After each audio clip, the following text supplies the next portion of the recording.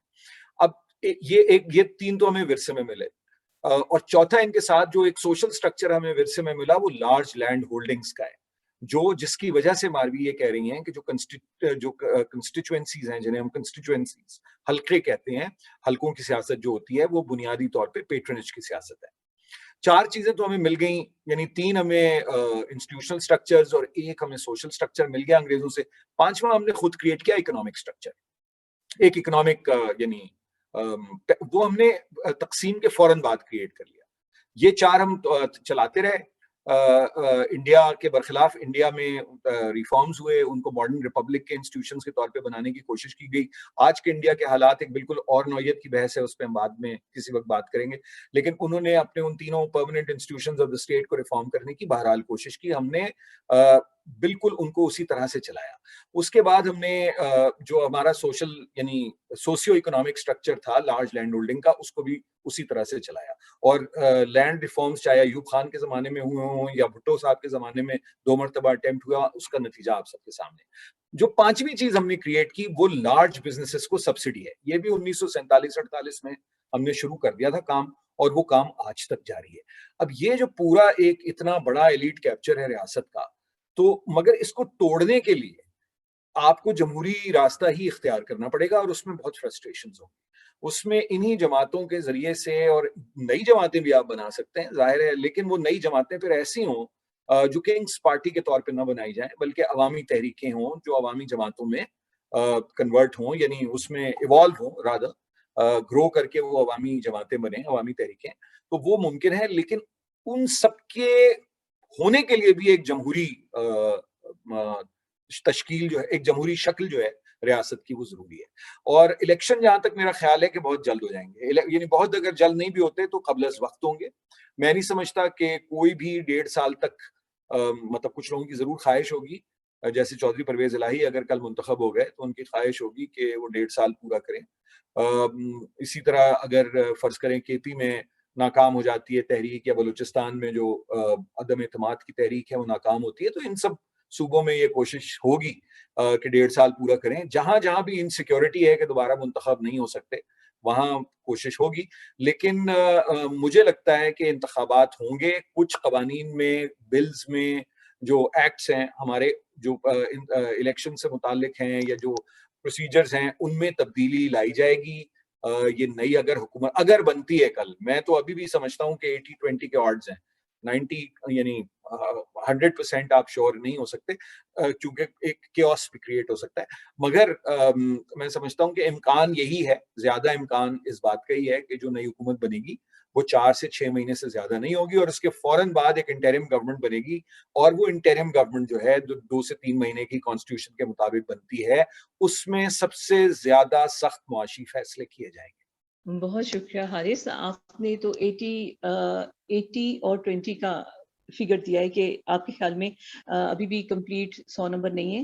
ہم جانتے ہیں زیگم سے اس بارے میں. زیگم، آپ کیا کہتے ہیں؟ اور مجھے یہ بھی بتائیے کہ جو پاکستان میں سیاسی بحران ہے، یہ تو ہم سب دیکھ رہے ہیں، لیکن پاکستان سے باہر والے کن نظروں سے اس سب کو دیکھ رہے ہیں، یہ بھی بتائیے ذرا. باہر کے حوالے سے دیکھیں تو پاکستان کی جو اہمیت ہے، پاکستان کا جو ویٹ ہے، پاکستان کی جو عزت ہے، پاکستان کی جو پارٹنرشپ کی ویلیو ہے، وہ تمام آپ کو مسلسل کم ہوتی ہوئی نظر آئی ہیں. اس کے بے شمار ثبوت ہیں. جس طریقے سے پاکستان سے اب باہر کی دنیا ڈیل کرتی ہے، جس شرائط پر پاکستان کو قرضے دیتی ہے، جس طریقے سے پاکستان سے بات کی جاتی ہے، تو پاکستان کا ایک ڈپلومیٹک لائٹ ویٹ بن گیا ہے پاکستان، کیونکہ پاکستان اکنامک لائٹ ویٹ بن گیا ہے. پھر ابھی تو جس طریقے سے ہم ڈپلومیسی کو لے کر چل رہے ہیں، اس سے تو پاکستان ایک لافنگ سٹاک بھی بنتا جا رہا ہے دنیا کا. تو ان تمام کے اثرات، جن چیزوں پہ ہم نے گفتگو کی ہے، اس کے ہمارے بین الاقوامی جو تعلقات ہیں اس پر بھی پڑے ہیں. ہمارے برانڈ ایز پاکستان اور برانڈ ایز پاکستانی، اس کے اوپر بھی پڑے. اور ایک اور چیز ہے جو ہم یہ دیکھتے ہیں کہ اگلے انتخابات ہوں گے، تو اس میں جیسے ابھی نعروں کی بات ہوئی، ووٹ کو عزت دو اور پھر ووٹ کو عزت دو اور اس طرح کی چیزیں، آپ کے خیال میں جو اب نئے انتخابات میں کون سے نعرے عوام کو میں پذیرائی حاصل کریں گے؟ دیکھیں، اب عمران خان صاحب نے تو اپنا نیریٹو جو ہے وہ ٹیبل پہ رکھ دیا ہے، اور وہ اپنے جو پاپولزم ہے اس کو مزید ٹاکسک بنانے کا ارادہ رکھتے ہیں. اگر انہوں نے کوئی کسر چھوڑی تھی تو اس کسر کو اب وہ پورا کرنے کے جو ہے وہ ارادہ رکھتے ہیں، کہ اب جو تمام ان کے مخالفین ہیں اور مخالفین کے فالوورز بھی ہیں، اب وہ ملک کے بھی غدار ہیں بڑے واضح طور پر، اور وہ پورے مسلمان بھی نہیں ہیں، بلکہ آج تو انہوں نے کہہ دیا کہ وہ مشرک بھی ہیں، شرک کر رہے ہیں وہ. تو وہ اس انتہا پر لے کر جائیں گے. تو اس کے نتیجے میں واپسی پر ایک چیز جو مجھے خطرہ لگتا ہے, دیکھیں اس ٹاکسیسٹی جو ہے, اس کا مقابلہ جو ہے وہ پھر مولانا کر سکتا ہے, جس کو دوسری جماعتوں نے روکا ہوا ہے. اور بڑی بدقسمتی ہوگی کہ اگر جو دوسری جماعتیں ان کی پارٹنرز ہیں وہ اپنی پارٹنر مذہبی جماعتوں کو بھی اجازت دے دیں کہ اب تم بھی اس کو جواب دو. کیونکہ عمران خان صاحب کا ایک کمال یہ ہے کہ وہ اسی چیز کے گرد نیریٹو بناتے ہیں جس میں ان کی اپنی بہت بڑی ویکنس ہوتی ہے. ویسٹ والی ان کی اپنی کمزوری ہے, ویسٹ کے ساتھ تعلقات ان کی اپنی کمزوری ہے, ویسٹرن لائف سٹائل ان کا اپنا مسئلہ ہے, اردو ان کو نہیں آتی, لیکن ویسٹ کے ساتھ وہ چلے ہیں جوڑنے دوسرے لوگوں کو. تو میرے خیال میں بہت بڑا خطرہ ہے. یہ ٹاکسک انوائرمنٹ تو ہوگا ہی ہوگا. یہ شاید 2018 جیسا, 2018 سے زیادہ ٹاکسک بھی ایک الیکشن اور یہ پیریڈ ہو سکتا ہے. اور بہت ہی ایک انٹرنل ہمارا جو سوشل ڈیویژنز ہیں وہ مزید بھی بڑھ سکتے ہیں. اور سیکم کون سے نعرے اور باتیں عوامی پذیرائی حاصل کریں گے اگلے انتخابات میں؟ دیکھیے جو اپوزیشن اس وقت کی اپوزیشن ہے وہ تو ظاہر اکنامک ڈیلیوری پر زیادہ فوکس کرے گی, اور وہ ان چیزوں پر فوکس کرنے کی کوشش کرے گی, وہ وعدے کرے گی جو ابھی تک کر رہے ہیں. جو عمران خان صاحب کی ویکنیسز تھی, جو عمران خان صاحب جو ہیں جس پہ ڈیلیور نہیں کر پائے. عمران خان صاحب ابھی بھی حکومت سے نکلے ہیں اور حکومت میں ان پہ اوپر بہت بڑا وزن ہے. وہ ان چیزوں پر بات نہیں کرنا چاہیں گے جن چیزوں پر وہ ڈیلیور نہیں کر پائے. ابھی بھی آپ دیکھ رہے ہیں کہ اب وہ پاکستان کو نیا پاکستان بنانے کے وعدے نہیں کر رہے. 90 دن میں کرپشن ختم ہونے کی بات نہیں ہو رہی. اب پاکستان جو ہے وہ ناروے نہیں بننے لگا ان کی ایمانداری کی وجہ سے. تو اس کی بجائے اب وہ مکمل طور پر جو آئیڈینٹی والا معاملہ اس کو لے کر آئے ہیں. اب وہ پاکستان کی شناخت کی بات کر رہے ہیں, پاکستانی قوم بنانے کی بات کر رہے ہیں, پاکستان کو غلامی سے نکالنے کی بات کر رہے ہیں, اینٹی امریکنزم اور اینٹی ویسٹرنزم لے کر آئے ہیں, اب وہ اسلام کو لے کر آئے ہیں. تو ان کی طرف سے وہ زیادہ ہوگا. بہت شکریہ سیکم. میں مالوی آپ سے چاہتی ہوں کہ پروگرام چونکہ ہمارا بہت لمیٹیڈ ٹائم ہے ہمارے پاس, لیکن میں چاہتی ہوں کہ پروگرام ختم کرنے سے پہلے آپ اور حارث اس ساری گفتگو پہ اپنے کومنٹس دیں کچھ. اس ساری گفتگو پہ کیا کامنٹ دوں؟ بہت اچھی گفتگو, بڑے عرصے کے بعد بہت اچھی گفتگو ہوئی, for which I thank you, obviously thank you and Bilal and but Haris and Zaigham خاص طور پہ کہ انہوں نے تجزیے کو جو ہے وہ ایک بہت ہی اچھے طریقے سے آگے بڑھایا اور پھیلایا ہے. میں البتہ ابھی تک جو ہے وہیں پر پھنسی ہوئی ہوں کہ میرا نہیں خیال کہ یہ کوئی کوئی بہتری پاکستان کے جو پاور ریلیشن شپ ہیں اس کے اندر آنے والی ہے. میرا یہ خیال ہے کہ یہ اسی کی پرپیچویشن ہے جو پہلے سے چلتا آ رہا ہے. اب جو ہے البتہ یہ ضرور ہوا ہے کہ اگر سیاسی جماعتوں نے سیکھا ہے کہ کس طریقے سے ہائیبرڈ نظام کو پڑھایا اور چلایا جا سکتا ہے, اسی طرح سے اسٹیبلشمنٹ نے بھی سیکھا ہے کہ کس طریقے سے جو ہے وہ ساری اتھارٹی کو انجوائے کرتے ہوئے رسپانسبلٹی جو ہے وہ کسی اور پر ڈالی جا سکتی ہے. اور اسی کو آگے چلا کر اور خاص طور پہ دیکھیے جو ایلیٹ کیپچر کی بات ابھی ہم سب لوگ کر رہے تھے, تو اسی کو جو ہے وہ بنیاد سمجھیں اس پورے کی کہ جب یہی جو پارٹیاں جو ہیں یہ بات کرتی ہیں کہ ووٹ کو عزت دیں اور یہ وہ سب کچھ, لیکن جو عوام کے مسائل ہیں, جو ہیومن رائٹس کے مسائل ہیں, اس کے اوپر کون کھڑا ہوتا ہے ساتھ جو عوام ہے ان کے, اس کے اوپر اب آپ ذرا دیکھیے کہ جب بہت ہی برے حالات تھے انسانی حقوق کے اوپر کام کرنے والوں کے, اس وقت ہم جب بات کرتے تھے مسنگ پرسنز کی, ہمارے ساتھ کوئی نہیں کھڑا ہوتا تھا, زیادہ پیپلز پارٹی کے لوگ آ کے کھڑے ہو جاتے تھے, لیکن ہمارے نیریٹو کو اس پورے انسانی حقوق کا جو ایک فریم ورک ہوتا ہے اس کا کبھی ذکر جو ہے یہ ووٹ کو عزت دو والی پارٹیاں, مولانا سے تو خیر آپ کوئی امید نہ ہی رکھیں, میں تو اس بات سے بالکل اگری نہیں کرتی کہ وہ کوئی جمہوریت کے لیے انہوں نے وہ جمہوری جدوجہد میں کبھی ہوئے. میں اس پہ میرا بالکل تھیسس ہے, میں سمجھتی ہوں وہ ٹروجن ہارس کا انہوں نے رول ادا کیا ہے ہمیشہ, اور اب بھی وہ یہی رول ادا کر رہے ہیں. اور ہر موقع پہ جمہوریت پسندوں کو ان کی پارٹی نے دھوکہ دیا، لیکن اس کے باوجود ہمیشہ جمہوریت پسند یہ کیوں سمجھنے لگتے ہیں کہ وہ شاید پھر دوبارہ جمہوریت کے لیے جدوجہد کر رہے ہیں. انہوں نے 97ویں امینڈمنٹ کے وقت یہ کیا، اور اسی طرح سے جو دوسری رائٹ ونگ پارٹیز ہیں ان کا بھی ایسا ہی طریقہ کار ہے. پیپلز پارٹی نے بھی جب بھی اپنی بساط کے مطابق دھوکہ دینے پہ آئے تو انہوں نے دھوکہ دیا. لیکن یہ بات بھی درست ہے کہ یہی ہیں جمہوریت کی اکائیاں جن کے اوپر تکیہ کر کے ہمیں آگے چلنا ہے. ہم ان سب کو ریجیکٹ کر کے یہ نہیں کہہ سکتے کہ ہم بڑے جمہوریت پسند ہیں. تو ہمیں انہی اکائیوں پہ بھروسہ کرنا ہے، مگر ان کے اوپر نظر بھی تو رکھنی ہے نا. یہ تو نہیں کر سکتے کہ ان کے تمام کیے کرائے کو ہم یہی سمجھیں کہ یہ جمہوریت کے لیے کر رہے ہیں، لہٰذا ان کے اوپر ان کو کوئی جو ہے نج ہی نہ ہو، کہیں سے کوئی انسپریشن ہی نہ ہو کہ یہ بہرحال جمہوریت کے لیے اور عوام کے لیے بھی سوچیں. اس وقت یہ جو نیگوسیشنز ہوئی ہیں، میں نہیں سمجھتی ہوں کہ انہوں نے عوام کے لیے یا جمہوریت کے لیے کیا ہے. سب کو اپنی خاص طور پہ جو رائٹ ونگ پارٹیز ہیں، انہوں نے اس وقت پچھلے سال اس کا جو ہے پیپلز پارٹی کی بات پر عمل نہیں کیا، لیکن اس وقت کیا جب ان کا یہ خیال تھا کہ اب ان کو زیادہ سے زیادہ اس پورے نظام میں سے حصہ ملے گا. اور وہ حصہ کیا تھا؟ اگلا آرمی چیف نہ جو ہے یہ حکومت رکھ لے، اگر وہ رکھے گی تو اگلا الیکشن جو ہے وہ اس طریقے سے رگ ہوگا جیسا یہ نہیں چاہتی، اب اس طریقے سے رگ ہوگا جیسا یہ چاہتی ہیں. تو ایسا ہی چلے گا. لیکن بہرحال اس بات سے تو میں ایگری کرتی ہوں کہ یہ اس کو ایسے چلتا رہنا چاہیے تاکہ بہتری کی کوئی گنجائش نکلے. اگر ہم اس کو روک لگا دیں گے اور ان جمہوری اکائیوں کو یکسر ریجیکٹ کریں گے تو پھر اتنا بھی سفر نہیں ہوگا جتنا تھوڑا تھوڑا چونٹی کی رفتار سے ہم سفر کر رہے ہیں. اور حارث، مجھے آپ کی کامنٹس چاہیے ابھی آخر میں پلیز. جو ٹیکسٹ بک ڈیفینیشن ہے سیاسی جماعت کی، وہ اقتدار کا حصول ہے. سیاسی جماعت آپ بناتے اسی لیے ہیں تاکہ آپ اقتدار حاصل کر سکیں.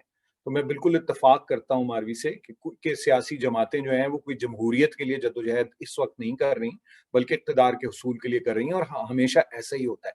مگر وہ جو اقتدار کے حصول کی جدوجہد ہے وہ کس فریم ورک میں ہو رہی ہے اور کیا وہ فریم ورک جمہوری ہے، میرا خیال ہے اس پر زور دینے کی ضرورت ہے. اسی طرح انفرادی جو لوگ، یعنی فرد کا اگر ہم سوال اٹھائیں تو ظاہر ہے کہ مولانا فضل الرحمان کا اگر کوئی ترقی پسند یا روشن خیال خرد افروزی میں یقین کرنے والے ہمارے جو بھی دوست ہیں وہ مولانا فضل الرحمان کے نظریات سے اتفاق نہیں کریں گے، بالکل اسی طرح. لیکن اگر مولانا فضل الرحمان بھی اقتدار کے حصول کے لیے دستور اور آئین اور پاکستان میں جو بنیادی جمہوری اقدار ہیں اس پر عمل درآمد کرنے پر تیار ہو جاتے ہیں، فبہا.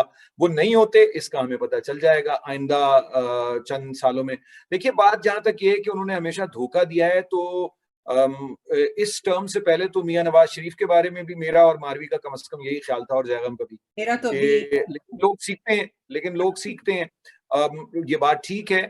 دیکھیے لین دین ہوتی ہے نا، مطلب لوگ سیکھتے ہیں، آگے بڑھتے ہیں. چارٹر آف ڈیموکریسی ہوا، پہلے کس قدر ظلم انہوں نے روا رکھا بے نظیر بھٹو پر، اس کے بعد چارٹر آف ڈیموکریسی کرنا پڑا نا انہیں. تو پھر اس کے بعد وہ میمو گیٹ میں کالا کوٹ پہن کے پہنچ گئے. بالکل ماروی ٹھیک کہہ رہی ہیں، مگر پھر وہ پیچھے ہٹے. تو یہ جو ریٹریٹس ہیں اور اس کے بعد آپ آگے بڑھتے ہیں اور پھر پیچھے ہٹتے ہیں، میرا خیال ہے یہ اگر ایک نظام کے تحت چلتا رہے تو میں اس بات سے بالکل اتفاق کرتا ہوں کہ ان میں کوئی فرشتہ نہیں ہے. لیکن یہ نظام اگر چلتا رہے تو اس میں بہتر لوگ سامنے آنا شروع ہوں گے. جب آپ میچ کو، کیونکہ پاکستان میں کرکٹ کی انالوجی بہت، جب آپ اس کو بارش یا روشنی کی کمی کی وجہ سے میچ کو روک دیتے ہیں تو وہی کھلاڑی واپس آتے ہیں وکٹ پہ جو اس وقت تک آؤٹ نہیں ہوئے ہوتے. تو یہ ان کو آؤٹ تو ہونے دینا، ایک پروسیس تو چلنے میں، تو پھر ظاہر ہے کہ نئی سیاسی قوتیں بھی جنم لیں گی. بہت شکریہ حارث صاحب کا، ماروی سرمد آپ کا، اور سیگم آپ کا کہ آپ ہمارے پروگرام میں شریک ہوئے. ناظرین، آج اس فورم پر ہم نے بات کی کہ پاکستان کی تیزی سے بدلتی ہوئی موجودہ سیاسی صورتحال کی، اس کے اسباب کی اور ممکنہ نتائج کیا نکل سکتے ہیں. ہماری خواہش ہے کہ پاکستان میں سیاست زیادہ سے زیادہ جمہوری ہو اور مستقبل میں یہ منافقت کے بجائے اصول پسندی کی جانب بڑھے. اصول پسندی بھی ایسی جو جمہوریت کے بنیادی اصول و ضوابط کی روح کے عین مطابق ہو، ورنہ ہم بھی حارث خلیق کی طرح حیراں سرے بازار رہیں گے. اجازت دیجیے عصمت جبین کو. خدا حافظ.